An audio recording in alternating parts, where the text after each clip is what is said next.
much for joining us. The Housing Choice Voucher program can be transformational to those that are able to use it. We know voucher holders can bring stability and we know the voucher program can bring stability and security to low-income families, giving the needed foundation on which people can achieve their education, employment, health, and wellness goals. But despite powerful benefits to this program, it is incredibly hard for people to get a voucher in the first place, and then it is also hard for people to find a home that will work with the voucher program. We are also seeing in many communities, vouchers are concentrated in areas where the housing itself may be of lower quality, there is higher poverty, poor access to public transportation, food deserts, lower performing schools, and far removed from job centers. And we are seeing vouchers reinforcing racial segregation in neighborhoods, further entrenching racial inequalities. The Housing Alliance has long prioritized studying and understanding tenant-based rental assistance and promoting the strategies and practices that will unlock housing opportunities so families can find a place to call home in communities that best suit their needs. The Housing Alliance is one of many community partners working with researchers from Penn State University as they evaluate the impact of the City of Pittsburgh's Housing Authority innovative mobility vouchers and mobility counseling program. Today's webinar, we will learn about the racial and economic impacts of the program and discuss the role mobility programs can play in reducing neighborhood segregation and improving economic opportunity.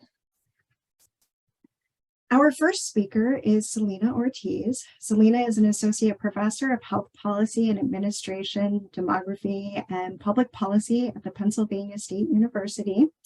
Her scholarship focuses on the social determinants of health, health equity, and health and social policy formation processes with the goal of promoting social justice and housing affordability, healthcare access, and healthcare outcomes, especially within racial and ethnic and low-income communities. We are also joined by Andrew Fenlon. Andrew is an associate professor of public policy and sociology at Penn State and a faculty associate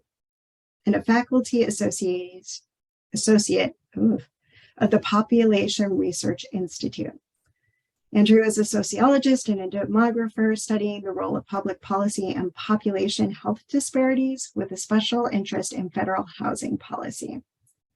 And then we are joined by Megan Comfer-Hammond. Megan is the Chief Operating Officer of the Greater Pittsburgh Fair Housing Partnership.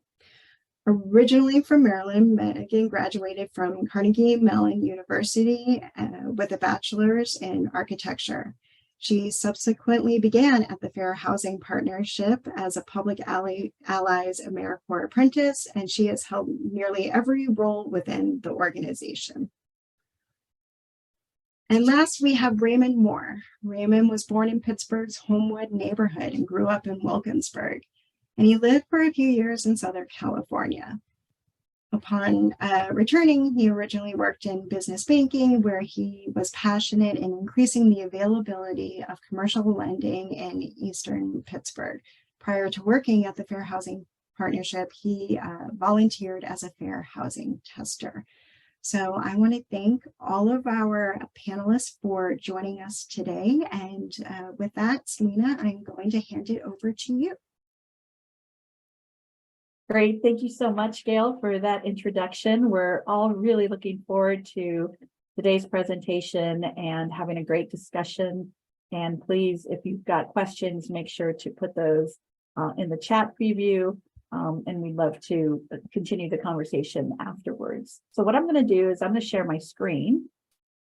And I'm actually going to hand it over to my colleague, Andy, to get us started this morning.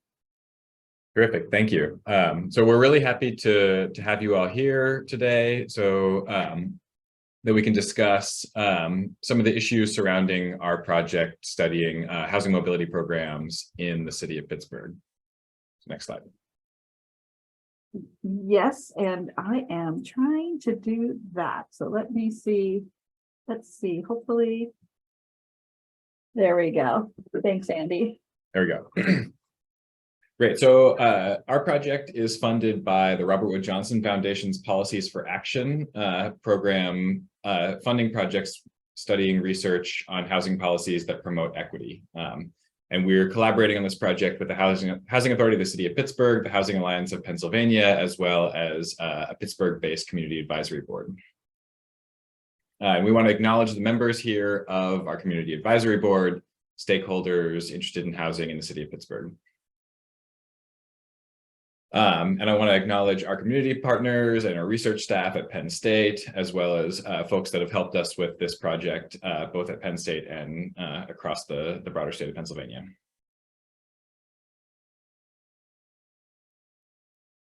So our project takes place in the city of Pittsburgh.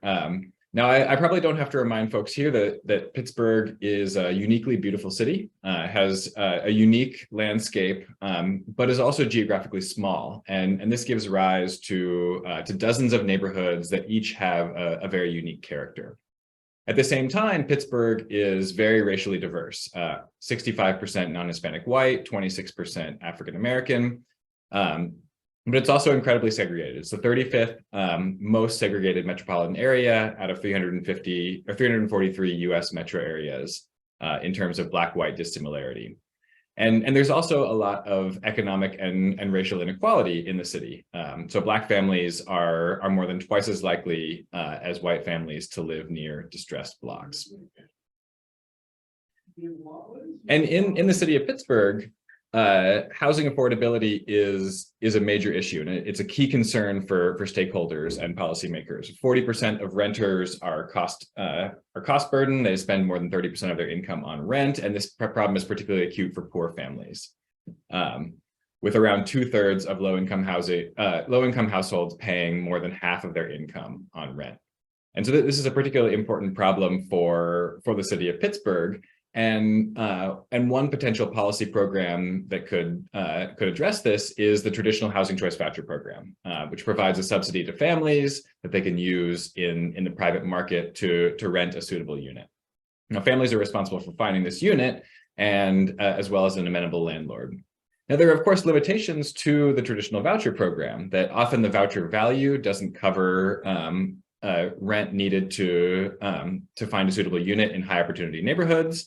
And there are difficulties with the search surrounding administration and dealing with landlords. And then, of course, there's NIMBYism and community and landlord opposition, which increases difficulties finding voucher units in high opportunity neighborhoods.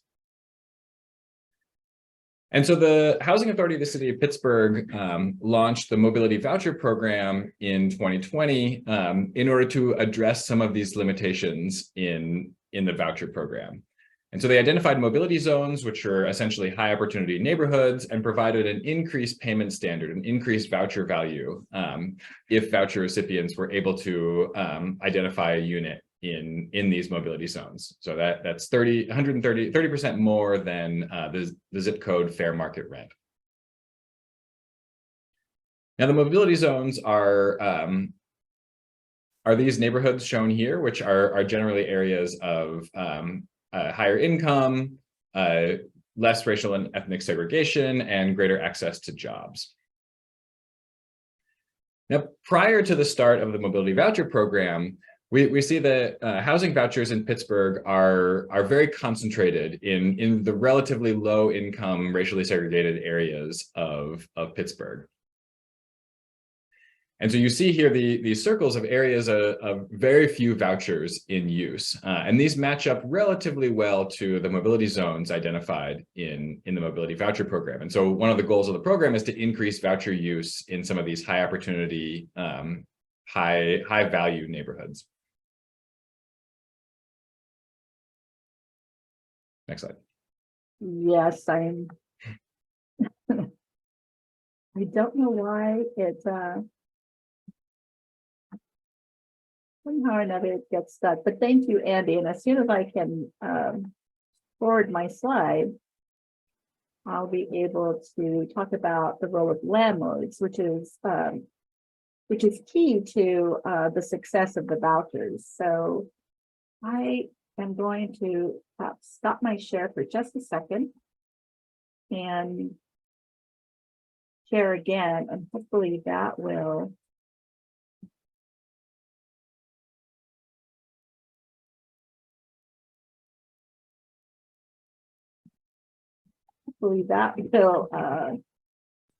help. That's not helping, so let's see if that does it.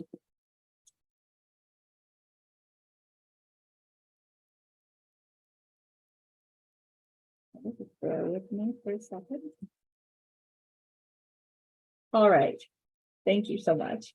But so as Andy was mentioning, there is an importance of the landlord's participation. And this is a major consideration for the success of mobility vouchers and their willingness to accept. I'm sorry to interrupt, Selena, but I'm not seeing the slides anymore. I'm just seeing your desktop. I don't know why that is. I apologize for this. I'm going to try to correct the situation right now.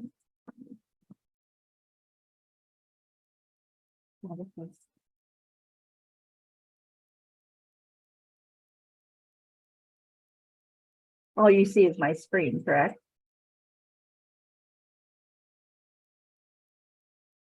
Yeah.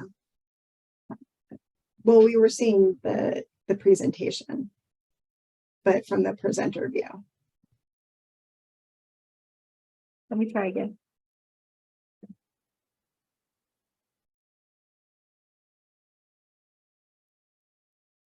What do they say about technology making your life better? Easier.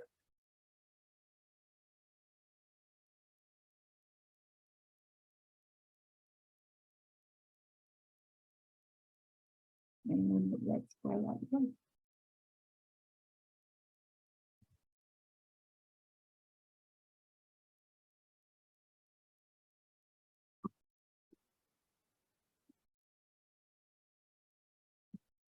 That's not working, is it?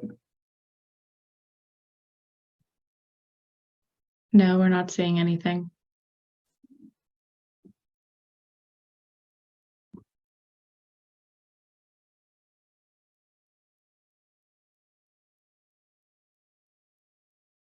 Selena, do you want me to try to share my screen?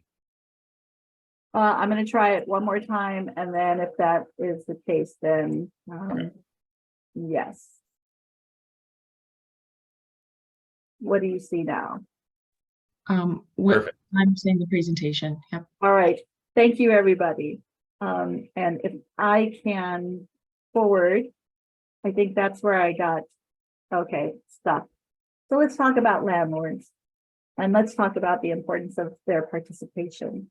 We know that there is decreasing landlord acceptance of traditional housing choice vouchers, right? So that number has declined over the past decade. Voucher programs really then need to appeal to a wide variety of landlords in order for the program to be successful. And that's because the success of the program, as I was mentioning earlier, really relies on landlord participation, and the success can be derailed by landlord opposition. So it's really essential to understand why landlords may participate or not participate in the mobility voucher program. All right, so to explore these concerns, this is our schematic for the program, just to give you an idea of the breadth and the interdisciplinary approach that we took to address these questions.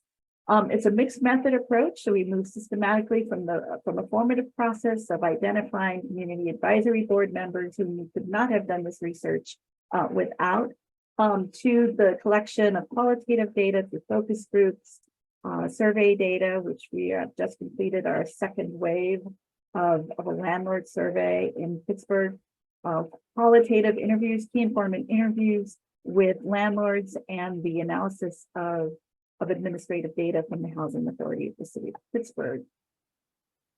Two of the research questions that we're going to be focusing on today are: what factors are related to a landlord's willingness to rent to individuals and families with HACP mobility vouchers? And what are the effects of the use of HACP mobility vouchers on racial, ethnic, and economic equity in neighborhood attainment compared to the use of traditional housing vouchers? This is our schematic again, and as circled here in red, these are the areas that we will be presenting, and they're preliminary results from the key informant interviews, as well as the administrative data. All right, so because of the time, we want to just get to the interview, but I just want to let you know that this is an explanatory sequential study. I mentioned the survey that we conducted with landlords. We're now in wave 2. We've just closed the survey. So to develop the interview questions with landlords, we really relied on the results from the first wave to formulate those questions. So we had survey, close-ended questions, and open-ended responses where we were able to determine which were some of the more important themes that kept popping up. We had a team of coders, and we applied a rapid analysis of qualitative data techniques. And 3 primary topics emerged in those survey responses. One, their experiences with the Housing Choice Voucher Program, the traditional Housing Choice Voucher Program, as is known, views about the new Mobility Voucher Program, and these were based on information that we provided survey respondents with. So we wanted to dig more into their thoughts about that, and their views about how to address housing affordability issues in Pittsburgh. So widening the lens a little bit to get their thoughts there. So in regard to the first topic, their experiences with the Housing Choice Voucher Program, we asked what motivates landlords to rent in general. And of course, not surprisingly, landlords are motivated by financial gain and they're deterred by financial loss.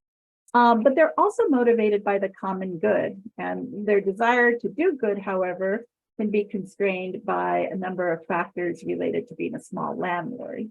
And we'll get to that in a minute. And I just want to say, we didn't get a chance to talk about this, but our project only focused on small landlords, and that is landlords who own less than 20 units. And we were able to differentiate between landlords who owned 1 unit, or 2 to 4, or 5 and above. And questions about that, please ask us in the chat.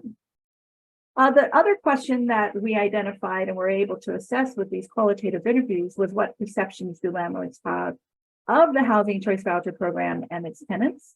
And again, there's both negative perceptions about participating in the program, their perspectives of the program, as well as Housing Choice Voucher tenants. But many of them also hold very positive views towards both the program and tenants. And they believe that the program confers many benefits, even in a competitive housing market. And then many other landlords are not necessarily opposed, they're just indifferent. They have never been approached by anyone to rent their unit with a Housing Choice Voucher. And so their views are minimal on the topic. We asked where these perceptions came from, and again, not surprisingly, it's from many sources. We found that primarily a lot of these sources are not their own information. That's not firsthand information that they gained, but it's from their family and friends and other landlords, and some vague recollection of they read somewhere, they heard somewhere, they talked to someone who knew someone who heard about. You get the idea. So instead of firsthand experiences as we had been anticipating, these perspectives come often from secondhand sources. In regard to their views about the housing authority's mobility voucher program, we wanted to talk about the objective of the mobility voucher program, which again is to make more racially integrated, economically integrated neighborhoods. So with that discussion, we learned that landlords believe that moving mobility voucher recipients into opportunity zones is a good thing. They also believe that mobility voucher recipients may face several challenges successfully transitioning into these opportunity zones. For example, racism, discrimination, NIMBYism, stereotypical views about, you know, who has a voucher and who doesn't. And so then all those perspectives would impede their successful transition. And they also believe that the mobility voucher program must do more than provide just the voucher to tenants. What would motivate landlords to participate in the mobility voucher program? A lot of landlords started off with altruism. They want to do a good thing. They understand that they have a resource that is needed and wanted by many others. But on the backside of that, though, is this concern about the mobility voucher program being efficiently administered based on their views and what they've heard about the Housing Choice Voucher program. They're concerned about communication, unnecessary delays, and as a small landlord, this can really hurt their finances. They want to streamline inspection processes. They'd like to work with a dedicated person at the housing authorities to speak with about their tenants or any issues that arise. They also want to hear more good stories. Like they want to hear about the societal return on investment of these vouchers as how it improves both the individuals and their families who have these vouchers, as well as the surrounding communities. And they'd like some assurances, both non-financial and financial in nature. And then we asked about landlords' ability to see themselves as a social change agent. And this question was raised because we often found in our responses that landlords don't necessarily see what they do as a landlord, renting or even renting to people with vouchers, as anything other than just a business transaction. And so we were curious to hear what it means to them to hear that actually they're making a significant impact in regard to the housing affordability issue in Pittsburgh. They'd like to help solve housing problems, but various obstacles constrain their interest and participation. They don't necessarily see themselves as a potential social change agent, and they have other responsibilities. So we were able to widen the lens a bit in our third topic, which was addressing housing affordability in Pittsburgh altogether. And we wanted to know what beliefs they had about the potential of the mobility vouchers to effectively address housing affordability. They thought that the vouchers hold potential to be an effective solution to housing affordability issues in Pittsburgh. You know, and that seemed pretty apparent. It helps to mitigate the cost of housing, but it's only a partial solution. Front and forward, they said that it needs to address NIMBYism, you know, to be fully effective. It fills a small void, but not a big void. It's a Band-Aid solution. And that it can go further to support tenants and landlords for it to be more effective. What other solutions do landlords think could be used to address the persistent housing affordability crisis in Pittsburgh?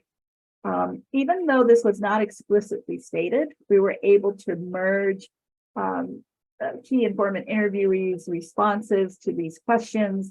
And basically, landlords are saying that governments should have a greater influence on increasing access to affordable housing. We know this because they said that there needs to be something to address income inequality. Wages need to increase. There needs to be increased public revenue to support housing affordability programs. In other words, taxes were on the table. There also need to be policies that are enacted that increase the supply and access of quality housing. Landlords also believe that employers should take an active role in ensuring housing affordability for their employees. And how can landlords be engaged to learn about issues pertaining to housing affordability in Pittsburgh? Well, first and foremost, landlords want to be seen as collaborators and partners by housing authorities, and not just as sort of a means to an end. They really want to be part of, they want to be invited to the table, so to speak. They also want it to be easy for them to learn about these issues facing Pittsburgh tenants. They want to not have to go seek out the information themselves, but to have this sort of, they want to be knocked over with information constantly about the housing situation in Pittsburgh to learn more. They also want to be incentivized to learn about housing affordability issues in some capacity, and we could talk about that later. They also think that we should frame the issue in a way that emphasizes the importance of landlord input and participation, and not just as a return on investment for their business, but again, going back to that societal return on investment that they think would really, I think, increase participation and enthusiasm around the mobility voucher program. So now, if I can, I want to pass the presentation on to Andy again. Thank you. So in addition to talking to landlords, we also took a look at administrative data from the Housing Authority of the City of Pittsburgh to take a look at how the mobility voucher program was performing in terms of voucher access to high opportunity neighborhoods. So recall the structure of vouchers pre-program, concentrated in particular areas and largely absent from mobility zones. Next slide.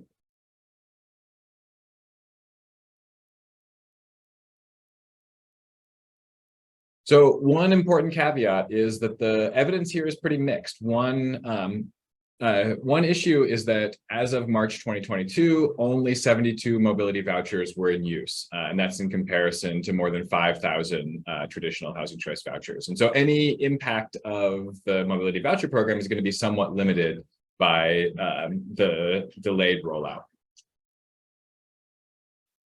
But in terms of how mobility vouchers are performing, in terms of neighborhood characteristics compared to the traditional voucher program, there's some good news here that mobility vouchers appear to be used in lower poverty neighborhoods, higher income neighborhoods, higher rent neighborhoods, and neighborhoods with more college graduates. And so this is to be expected to some extent because mobility zones were explicitly selected for some of these characteristics. Next slide. But there's also good news on other measures that we see that mobility vouchers are being used in neighborhoods with significantly greater proximity to metro area jobs, in areas with higher performing schools, and in areas where with greater transportation cost efficiency as well as greater transit usage. And so there appear to be benefits beyond what we would necessarily expect from mobility zones themselves. However, one important thing to keep in mind is there does appear to be some racial inequality in access to mobility vouchers. That although Black households are the majority of recipients of both traditional vouchers and mobility vouchers, white families are more likely to be able to access mobility vouchers than are Black families. But in terms of results for racial equity, we do see some promising results here that Black families who are receiving mobility vouchers appear to get a greater boost in terms of access to lower poverty neighborhoods, proximity to jobs, as well as higher rent neighborhoods. Thanks, Andy. So we want to segue to our conversation partner, Megan, and Ray soon. But we just want to preface a few things from our study. And one is that, again, we found that Pittsburgh landlords' motivation to participate in the mobility voucher program does not necessarily seem to be greater than their motivation to participate in the Housing Choice Voucher program. And often it was the logistical challenges of working with housing authorities that they perceive to be the primary barrier to their motivation. Increasing and retaining landlord participation in the mobility voucher program will require significant investments, and we can discuss further during the discussion. And the number of mobility vouchers in use, as Andy just presented, may indicate the low interest among landlords to participating in the mobility voucher program. So we have a number of considerations going forward, and that is we need to identify ways to maximize the efficacy of vouchers. And indeed, if the objective is to get families into homes, we have to ask to what extent are vouchers achieving that objective. And more importantly, I want to address the issue of NIMBYism and discrimination and intolerance that landlords recognize as a major barrier for recipients to successfully transition into opportunity zones. Voucher programs, whether housing choice vouchers or the mobility vouchers themselves, require effective and efficient administration of the program. And so we have to ask ourselves what sorts of resources and support the housing authorities require to efficiently administer these programs. Understanding that this is a multifaceted problem, landlords believe that multifaceted solutions are needed. And so we'd like to hear from Megan and her team soon about other ways that Pittsburgh organizations are addressing this problem. And then last, legislation and processes to enforce legislative compliance are needed. So what key policies need to be enacted and what key policies exist that need further strengthening? And with that, I will stop my share and I will pass it on to Megan. Thank you, everybody. And so I will share my screen to go through the concepts of applying the fair housing lens and making it a cumulative understanding on what we've learned from Selena and Andy about the mobility voucher program itself, and then to look at it through a fair housing lens, particularly regarding racial equity. And so to get started, so let me go through. So we have a lot to get through in a short amount of time. And so let me just dive in and get to the data points that I want you to understand from a fair housing perspective. And so my name is Megan Confer-Hammond. I'm the Executive Director of the Fair Housing Partnership of Greater Pittsburgh. FHP is a private nonprofit that is a qualified fair housing organization that contracts with HUD's Office of Fair Housing and Equal Opportunity. And we serve Western Pennsylvania, as well as areas in Pennsylvania that are underserved by fair housing organizations. And so we'll address some data points today to understand that racial segregation and racial inequities in housing and low-income housing is not a Pittsburgh, Allegheny County, or Western Pennsylvania problem. It is, in fact, a Pennsylvania problem. And I am more than happy to work with anyone who is interested in understanding better and teasing the data out on what exactly the specific racial inequities are in your region, and then looking at what fair housing actions would be most effective in beginning to address those inequities.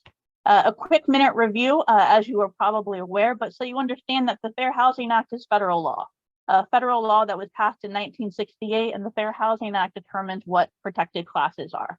The protected classes are the frameworks in which housing discrimination is illegal in the United States of America. And so our Congress has passed race, color, national origin, and religion as protected classes, as well as sex. And then in 2021, HUD announced in an executive action that the definition of sex also includes sexual orientation and gender identity. And then also in the 80s, we had the additional protected classes of familial status and disability. And as you may understand, a disability as it was written in the 80s is pertaining to or includes contagious diseases. And so at the time that include explicitly HIV and AIDS status. And then now in 2023, we're contending with what the definition of long COVID-19 being a disability means under the Fair Housing Act. So to dive into the concept of mobility counseling is first to make the distinction between affordable housing and fair housing. Affordable housing is equality in which we're creating a housing market or addressing a housing market that is based on income. Fair housing is equity. There is no amount of money that protects an individual from being discriminated against based on your identity. In fact, at the Fair Housing Partnership and all Fair Housing Initiative programs, there is not an income qualification for our clients. We address housing discrimination regardless of the income level of the client. And the reason why I want to underscore this point is because certainly within the context of mobility counseling, we are discussing low-income housing explicitly. But I raise this point to underscore the concept that we cannot address low-income housing alone, that in order to address fair housing in hand with in order to address fair housing and low-income housing simultaneously, they have to be addressed simultaneously and separately. It cannot, low income is not a proxy or a fix for fair housing and vice versa. And so when we're addressing mobility counseling, we must take intentional and active efforts to address fair housing concurrently, or we will most certainly at best maintain the status quo of the racial inequities in the low-income housing market, or at worst, make those racial inequities worse. And so also to touch on in part of the conversation that we're having today, as you may be aware that in January, this past January, that HUD proposed a new affirmatively furthering fair housing rule. Like me, you may have a bit of whiplash about where we've been from 2016 to now with what the federal government has required for AFFH. But I underscore AFFH to underscore the concept to all of us here in this meeting is that regardless of what the federal government is mandating for compliance with AFFH, AFFH gives us a framework that we established in 1968 when we passed the Fair Housing Act to take intentional efforts to address the historic and systemic racial discrimination, other types of discrimination that framed our housing market up until that point and arguably to continue to today. And so we must make the decisions amongst ourselves about how we will bake in and if we will bake in fair housing considerations, not merely as a compliance with federal regulations, but because it's important to us in our communities that we work in, that we live in, and within the framework that we have in our jobs, what we are capable of doing to ensure that the fair housing lens and considerations are made in the low-income housing actions that we're taking. And so that you know, the comment period is expected to start tomorrow for the new AFFH rule. And I encourage and hope that everyone here will leave a comment, giving their feedback and considerations about the rule. So to dive into mobility counseling a bit specifically, is that to understand the concept of applying a fair housing lens, we have to understand that we want to focus on relevant data points. And the relevant data with mobility counseling, so we know that mobility counseling and fair housing, low-income housing and fair housing are two separate topics. So we want to address them both at the same time, but we have to be intentional in addressing both. And so we look at the concept of what the state of low-income units are overall in our market. And then within the state of Pennsylvania, within the Commonwealth as well, we want to consider the reality that Pennsylvania, wherever you live in Pennsylvania, is losing population. We are losing populations in such overwhelming numbers that in the 2020 census, we lost a US House seat. And then in 2021, we had the fourth largest population loss of all of the United States. And I say this because as we dive into concepts of diverse demographics, diverse neighborhoods, inclusive neighborhoods are absolutely critical in growing our population and establishing our standing within the federal government and establishing our fundings that we receive from the federal government and being a location, a place, a destination where diverse populations are attracted to come and who then stay. And we need diverse socioeconomic populations. We need multiple different income types in our neighborhoods in order to drive the workforce and the economy. If you build wherever you're at in Pennsylvania and you consider the development of a residential office space complex that includes perhaps hotels and restaurants, the restaurant staff need a place to live. The hotel staff need a place to live. The office workers need a place to live, as do the janitors and the administrative assistants. And so for these developments that we are trying to build to revitalize our economies throughout the Commonwealth, we need a diverse socioeconomic population nearby in order to then support the workforce that is necessary for that development to be successful. So what does the data say? And I want to underscore that the data is about facts. It is not about blame. It is not about considerations of someone has done something wrong in Pennsylvania. It is about what we are contending with and how it will inform our decision-making in providing the allocations of scarce resources. If we had enough resources to address all the low-income housing needs, then this conversation would be largely relevant, but we don't. And so we have to be intentional about if we're addressing just equality or equality and hand with equity.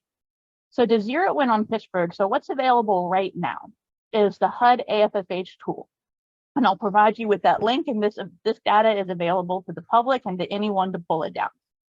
And so what happens in the HUD AFFH tool is it provides tables that says the demographics of the low-income housing of this of this geographic area. So then when we look at the city of Pittsburgh, the reason why I want to look at this specific table, table 6, is because it shows the racial disparities in the households within our low-income housing. And what I want you to focus on and understand is put the data in context. So if we have about 16, almost 17,000 total low-income units in the city of Pittsburgh, and I'm going to take 2 of those categories. And so about 5,000 to 6,000 of them are project-based Section 8, about a third of all the units. And over 7,000 units, about 44%, are housing choice vouchers. And so the majority of our low-income housing units in the city of Pittsburgh are project-based Section 8 and housing choice vouchers. And then when we zoom in that table I just showed you, and we're going to look at the racial demographics of our low-income housing based on these types. And you're going to see that there is a statistically significant disparity in the white and Black populations between our project-based Section 8 units and our housing choice voucher units. About 21% difference where our project-based Section 8 units have less amount of Black households percentage-wise than Section 8. But also look at the white residents. And in project-based Section 8, they are more than twice as likely to be white households as opposed to Black households.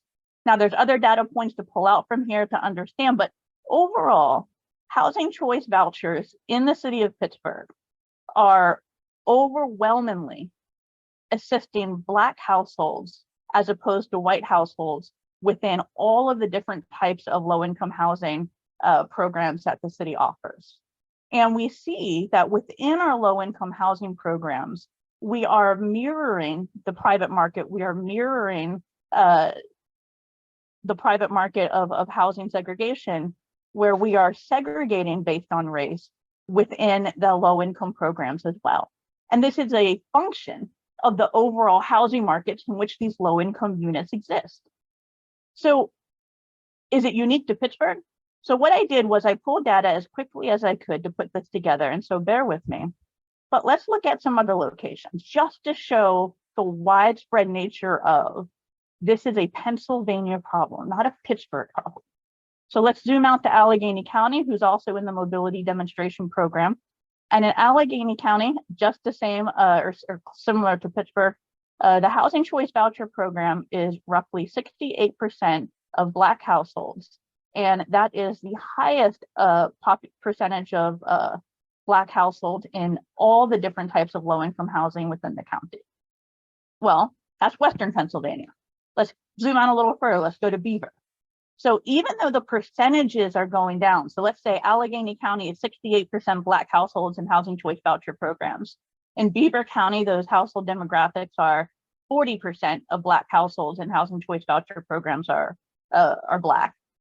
But within the context of Beaver County low-income housing, within the voucher program, those households are disproportionately Black compared to all of the other low-income housing types. Well, we go out into the center. Let's look at Harrisburg. Again, in Harrisburg, the voucher program has the highest percentage of Black households as compared to public housing and to project-based Section 8. And we are looking at consisting at a minimum of about 20% differentiation between the percentage of Black households when we look at the concentration of Black households who are existing within the housing choice voucher program. Well, so outside of Harrisburg, let's go to Dauphin County. And so Dauphin County does the same thing. Dauphin County has 54%, which is the highest percentage of Black households within all of its low-income housing units. And then one more, we'll go to the Northwest, which is Luzerne. Forgive me if I am butchering any regional names, but in Luzerne, and so we again moved to a lower percentage, but within Luzerne County, we are looking at a 19% of all voucher holders are Black households. In comparison, for example, to public housing, to the housing authority in Luzerne County, that is more than twice the percentage of Black households within public housing. And so the reason why these data sets are so important is to understand and to underscore the concepts that it is not my fault, it's not your fault, it's no one here's fault that our Commonwealth is racially segregated everywhere. But it is our responsibility and our obligation and our job to address it to the extent that we can, to try. It doesn't mean we're going to fix it. It doesn't mean that a one-year plan will address it entirely, but it means we're going to give it an honest effort and we're going to try. And so here's the website for the HUD AFFH tool from whence I got that data. The data is not available for every geographic area, and it's not available yet for public housing authorities explicitly. But as you can see, there is some data that we can pull out that is relevant to looking at public housing authorities and other types of low-income housing. So when we look at mobility counseling, when we consider the impact and the potential of mobility counseling, is we have to understand and accept that there are racial inequities in our housing market, specifically and as well as within the low-income housing market. And simply as math, as a data point, that with the limited resources that we have across the Commonwealth, that if we target use of those limited low-income housing funds, if we target them to voucher holders, if we target and focus on mobility counseling, we will statistically be assisting low-income Black households. And this isn't that we don't want to help other types of protected classes, other types of households. As Selena and Andy pointed out, we have to have a multifaceted approach, but we also have to have an intentional approach about inequities and understanding that what has happened across our Pennsylvania with the privatization of the public housing units is we have left Black households behind, low-income Black households, by not having the same focus in the voucher programs. And so all I've heard, and I've been working with Selena and Andy across this project, FHP has been working with them for the past year. And what I heard in that presentation that they give to pull their own slide out is that despite the overwhelming racial disparity in low-income housing and racial segregation within Pennsylvania, that in the mobility program so far in Pittsburgh, that a white voucher holder is more likely to have a mobility voucher than a Black voucher holder in Pittsburgh. And this is due to so many factors. And that means that we must be robust, we must be intentional, and we must keep trying in order to make sure that these resources are going to an equity concept as much as they're going towards equality. And so when we look at what we need, what mobility counseling can accomplish, and the difficulties with it, we know that it can deconcentrate poverty. It can provide racial integration, but it's hard. It's resource heavy, and it's really, really hard because voucher holders must be able to choose whether to participate. No one should be forced to make a decision about where they live that they don't want to make. And we must face the realities that that racial segregation means that we would put Black households with mobility vouchers into neighborhoods that are not only overwhelmingly white, but have historically been overwhelmingly white. And being the different household on the block is terrifying, it's scary, and frankly, it can be dangerous. And so we have to provide resources and support for recognizing the reality of what it means to racially integrate our neighborhoods and to support the neighborhood and the voucher holder in that change. And that move for voucher holders from neighborhoods that they may have known since childhood or for a long time, we're removing voucher holders with mobility moves from their support systems. And so what we hope we can eventually accomplish with mobility counseling is to move at least 2 mobility voucher holders into a neighborhood at a time, ideally on the same street. So that way there's safety and there's strength in numbers, and we can support the voucher holders in their decision in what is likely going to be a difficult day-to-day, or at least a day-to-day with obstacles that you need to address in terms of deciding and being willing to make that mobility move. And lastly, as we all know, the struggle that comes with lease up with the Housing Choice Voucher program, we all been there, we're all working through the realities of our day-to-day. But success of the vouchers, success of mobility vouchers is also incredibly dependent on a quality administration of the voucher program of the lease-up process by the Public Housing Authority in that jurisdiction in order to help segue households into mobility moves. So I apologize for going over. Here's my email for anyone who has any questions or wants to have further discussions. And again, I just really appreciate everyone giving their time today to discuss this and to look into the topic and to hear me out on what it is that we're trying to accomplish.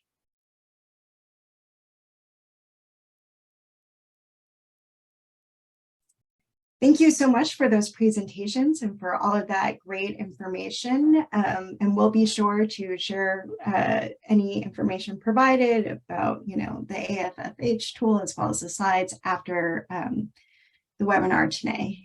We do have a couple of questions regarding this study. So the first question is, why did this study include only small landlords? Yeah, that's a great question. And there's been some studies by the Urban Institute looking at small landlords, differences between small landlords and commercial landlords in regard to working with tenants being more flexible. And so small scale landlords are a really integral part of affordable housing and working with tenants. And we felt that because we were thinking about this from the social justice perspective and really wanted to get small landlords' views, sometimes we talk about them as though their landlords are homogenous. We wanted to focus on small landlords' perceptions of not just these programs, but also themselves as again, as I mentioned earlier, a social change agent, and in wanting to share resources that they have with those who need it. And so we felt it was really important to focus on small landlords compared to larger commercial landlords. Great. And the second question that we have is, on the side where you listed the reasons for landlord reluctance to participate in the Housing Choice Voucher, were those ranked in order of importance? They were not ranked. They were issues that arose first in our survey in the closed-ended and open-ended responses. And then we explored that in our qualitative interviews. I would say that in terms of the number one thing we heard, it was primarily the inefficiencies or the concerns that there were inefficiencies in dealing with the housing authorities. Because these are small landlords, they need things to move very efficiently. They need things to be streamlined. And so it emphasizes Megan's point on there needs to be emphasis placed on quality administration. But we also want to emphasize that in working with the Housing Authority of the City of Pittsburgh as a key partner in this project, there's a lot of resources and support that are also needed as well. And so I think if we can see these findings with that lens, there's opportunities for even stronger advocacy for more investment in public housing authorities. Great. Well, that brings us to the end of our webinar. For those folks who are, Allegheny County based, we know that there's another sort of fair housing mobility program pilot that was just launched in August. So we want to make sure and clarify that this research is on a program that started a few years ago and is not connected to the program that started in August. And so with that, I just want to say thank you again to the panel and of course to the audience for joining us today, and we will see you next time. Thank you.